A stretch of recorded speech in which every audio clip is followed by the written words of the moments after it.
우리가 2차 전지 관련해서 어떤 제도를 개선해야 되는지 내용을 보면 이와 같이 이제 지난번에 그냥 기사가 났죠. 바로 사설 옆변에 이 전자신문의 신규 내용을 딱 보니까 전자신문에 내용 괜찮거든. 왜냐면 사람들이 보통 신문을 보면 사설을 보거든. 바로 사설 옆에다 딱 집어넣는 거야. 이런 식으로. 그래서 이와 같이 내용이 한 3가지 정도를 제안했어요. 기사에. 첫째는 우리 소재잖아, 소재. 크게 보면 화재라는 건 소재 측면하고 하나는 시스템 측면이거든.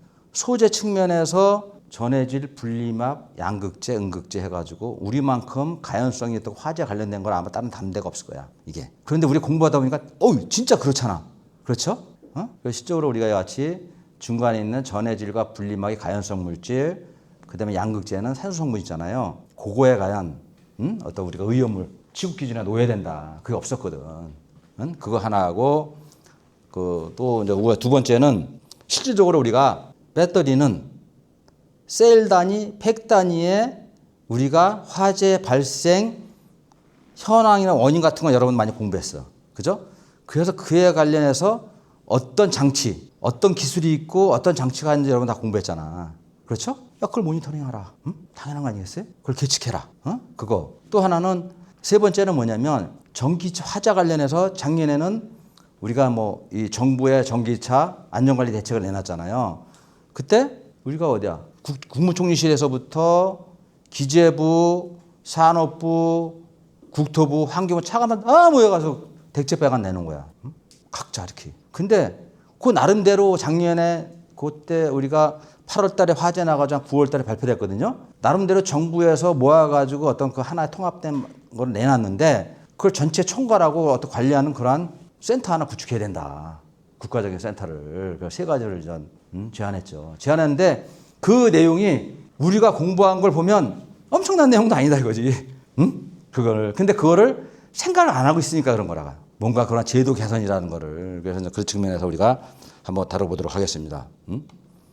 이건데요. 첫째는 우리가 2차전 소재 의연물로 재분류한다. 지난번에 우리가 2차전 소재 관련해서 우리가 여러 가지 위험성이라는 거 다 공부했잖아.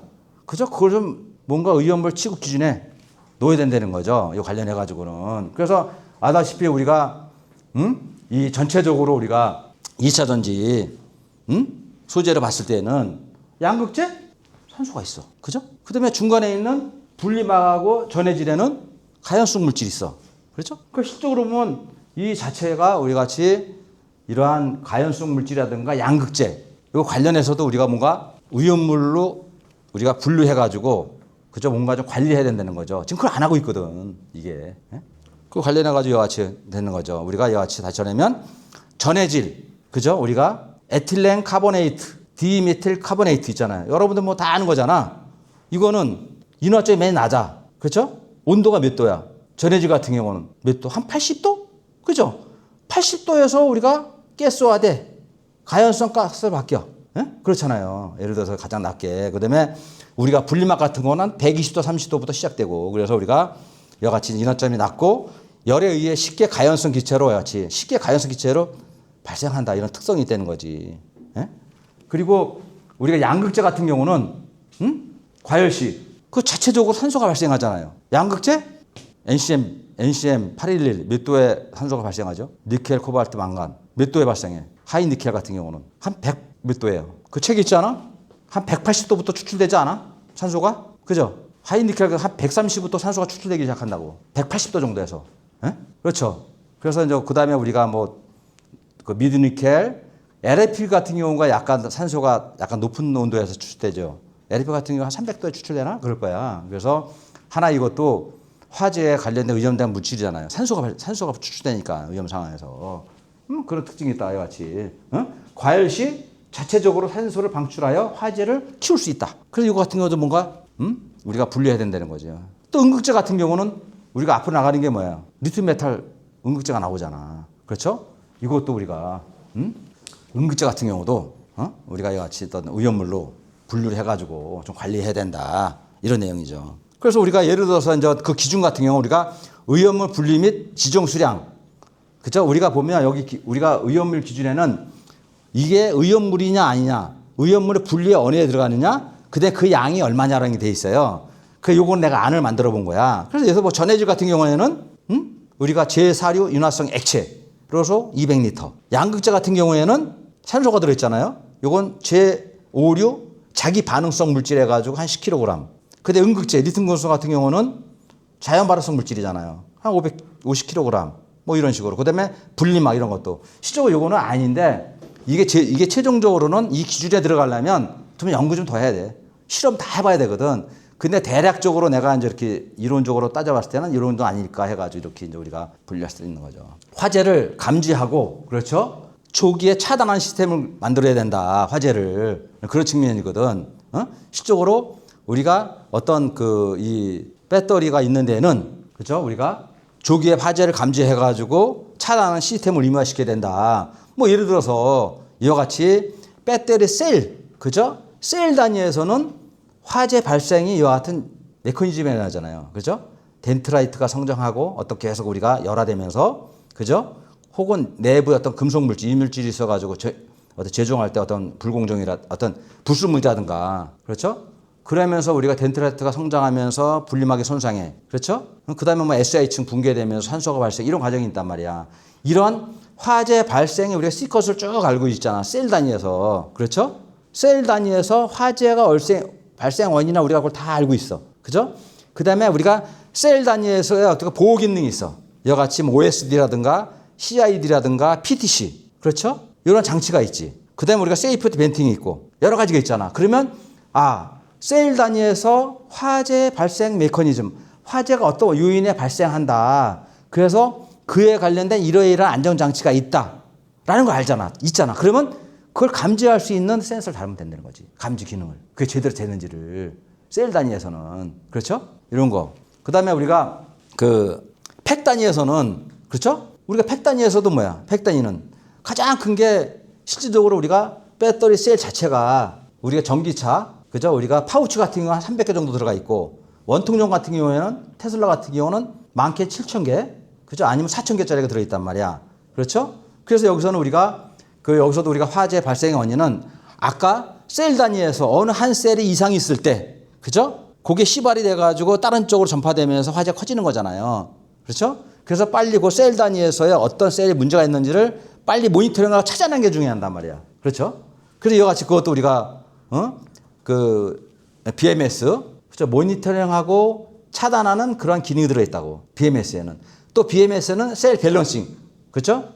우리가 배터리별로 우리가 셀 밸런싱 해주잖아요. 그렇죠? 그 결합이 좀 많이 들어가는데 작게 들어가는데 해가 조정하는 셀 밸런싱. 그 다음에 항상 BMS에선 모든 항상 상태를 추정한단 말이에요. SOC 상태가 얼마인지, 그 다음에 SOHC가 얼마인지를 다 알고 있어. BMS가. 그렇죠? 그러면 BMS를 우리가 보다 좀 더 강력하게 우리가 어떤 기능을 넣어가지고 우리가 화재를 감지할 수 있는 거야. 우리가 어떤 이런 걸 만들 수 있겠죠.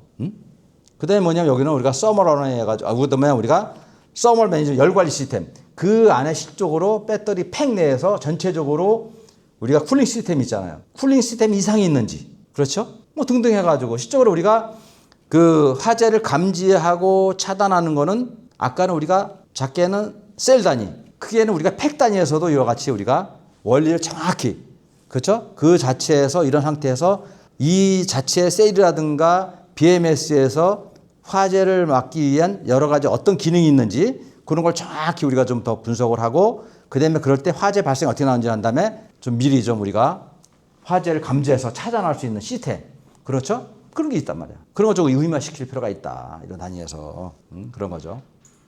그래서 이거 같은 경우는 이와 같이 이제 크게 보면 그 감지 기술 도입해서 열폭주 전자 현상을 실시간으로 감지하는 거지. 우리가 셀 단위, 팩 단위, 그렇죠? 이와 같이 우리가 실시간으로 우리가 열폭주 전조 현상이죠. 전조 현상을 감지할 수 있는 센서 장착하고 그다음에 AI 기반의 시스템을 의무화시키는 거지, 하는 거를. 그렇죠? 그다음에 뭐냐면 긴급 차단 시스템. 그럴 때 우리가 화재 전조 현상을 우리가 감지했어. 그러면 우리가 긴급 차단 시스템을 갖다 적용하는 거지. 화재 전조 감지 시 뭐 자동으로 뭐 전원을 차단한다든가 소화 어떤 시스템이 작동한다든가 이렇게. 그다음에 뭐야? 자체적으로 그렇게 한다면 또 빨리 또 알려야 되잖아, 이거를. 그래서 소방서나 관리대 자동으로 알리는 걸 의무화시키는 거지. 그러나 시스템적으로 이런 걸 우리가 좀 더 의무화시킬 필요가 있다, 이러한 사항을.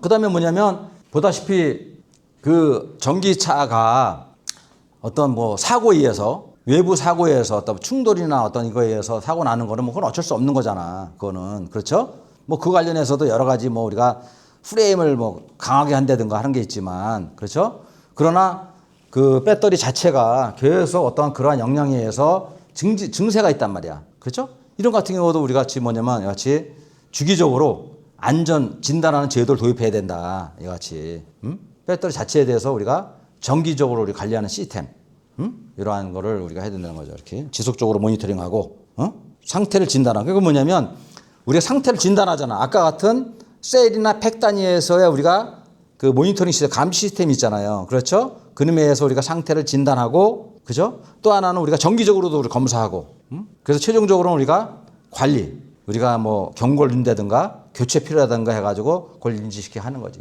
예? 이러한 시스템을 우리가 의무화시켜야 된다. 이거를 다. 그 다음에는 그 2차 전지 화재 안전 센터를 설립한다는데 이거는 뭐 우리가 기존에 하는 이러한 플랫폼이 있잖아요. 이와 같이. 이거 현재 우리 정부에서도 가고 있는 거고 이거를 구축해야 된다는 거죠. 전체적으로 우리가 이 전기차야, 이 배터리야. 그럼 이 배터리에 처음에 우리 생산 단계에서부터 그렇죠. 처음에 이름이 출시될 때 뭐 자기 인증한 여러 리콜한 사례 그렇죠. 그다음에 우리가 정기적으로 의무적으로 검사를 받았단 말이에요. 제가 검사한 데이터. 그다음에 우리가 충전한 데이터 그렇죠. 최종적으로 차가 나왔을 때 나중에 이제 우리가 폐기하고 재사용을 쓸 때 잔존가치 평가한 데이터 이런 데이터를 우리가 우리 관리하는 그런 플랫폼을 구축해야 된다는 거죠. 이런 식으로 이렇게 하게 되면 실제로 운행 단계에서는 실시간으로 모니터링 되잖아요. 이렇게 실시간으로 우리가 모니터링해서 운전자한테 정보를 주는 거잖아. 그래서 우리가 안전 위험 예측해가지고 아까 얘기한 셀 단위, 팩 단위의 어떤 화재를 감지하고 그죠? 감지하고 그러한 거를 그죠? 차단하고 그런 게 다 그런 걸 여기다 다 연결시킨다는 거지. 그런 거를. 그래서 이제 실시간 점검에서 화재를 예방하는 거지. 또 하나는 마지막에는 이게 나왔을 때 이러한 빅데이터가 쫙 모아져 있잖아요. 이러한 빅데이터를 가지고 잔존가치 평가.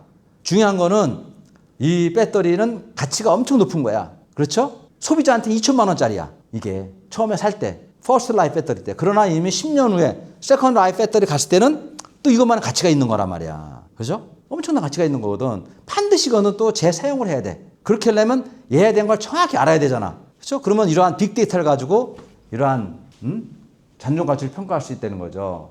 그래서 이러한 전체 시스템 같은 경우는 이와 같은 경우는 우리가 전체적으로 우리가 이와 같이 그 운행 단계에서 이와 같이 뭐 운수에다든가 이런 데 바로 자기네가 관리할 때 그다음에 운전자한테도 정보 주고 그다음에 이거 같은 경우는 각 부서 이와 같이 우리가 뭐 행안부라든가 국토부라든가 산업부라든가 다 연계해가지고 거기에 이런 데이터를 주고 정책을 펼 수 있도록 해서 이러한 플랫폼을 구축해야 된다는 거죠. 이거는 뭐 지난번에 제안했다는 거. 이걸 토대로 해가지고 이걸 만들어야 된다는 거죠. 그렇지.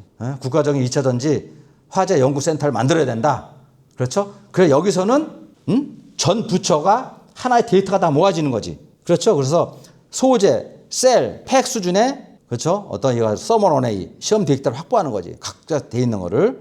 그다음에 여러 가지 국제 인증, 아이소나 IEC, UL, 그다음에 GTR이라든가 UNEC라든가 여기를 갖다 이제 종합적으로 대응하는 거죠. 이런 식으로. 그래서 이거는 과기부, 산업부, 소방청, 환경부 각 산하기관 공동으로 해서 이러한 큰 국가 2차 전지 화재 안전 연구센터의 설립이 필요하다.